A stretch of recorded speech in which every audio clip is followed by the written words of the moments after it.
В селе Кышлав Белогорского района состоялась встреча односельчан. Для выходцев этого села традиция новая, они собираются второй год. Встречи начали с молитвы на старом мусульманском кладбище.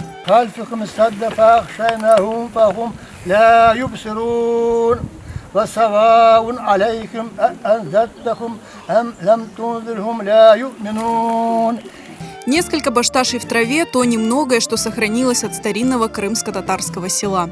Койда қалды бір екі-үш ескі евчиклер, мезарок қалды.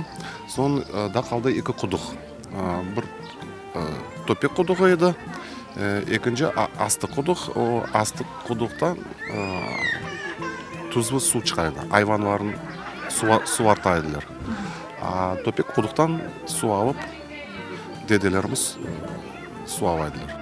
До депортации село Кышлав было практически полностью крымско-татарским, вспоминают его уроженцы.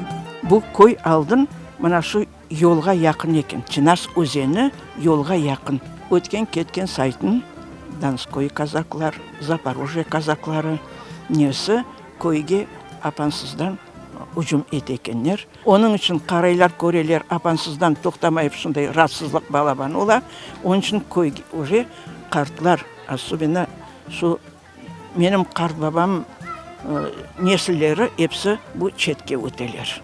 Епсі болып 78 қоранта яшайды. 78 қорантадан епсі болып екі дәне рус кішісі Абла қардаш екісі Маруся мен Люба екісі яшайды. Біздің евчігіміз екі қатлы еді. Төпесінде şu Люба мен Маруся яшайды, ашасында біздер яшайдық. Стариков, которые родились в Кышлаве, с каждым годом все меньше, поэтому их воспоминания особенно ценны. Койдан чыққанда 3 жашында едім. Бір шақылымда оқу немесін. Уралға түштік. Сылған өмізін. Бірін сепермен келгенде үй тұрайды да, темел ағашы тұрайды. Соны екінші сепер келгенде темір ағашты бұзылған, ербіші бұзылған немесіне. Қарбабам, анам бұл көйден. Бабам мұнай берден Янсала көйден, шыны Красночеловка. Бұл мұна Кышлав, Янсала, бұл ерлерде Түтінбек асыры. Бұл теректер мұна башта yok екен. Ачықтық еден. Кышлав дегені мұнда чоқ айван тұта екенлер. Айвандар мұнда Кышла екенлер. Сон жайлавлар алып кете екенлер. Бұтынлер жайлав.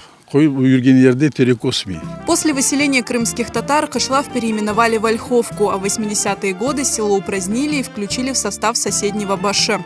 Сейчас здесь располагается садовое товарищество, но выходцы из Кышлава помнят и ценят историю родного села. Яшыларымыздың терен бұшыге нетіп, олар бұшылермен мерақлансалар, біздің тамырларын білежік болсалар, оларына бұшылмен оғырасалар, яқшы болacak да.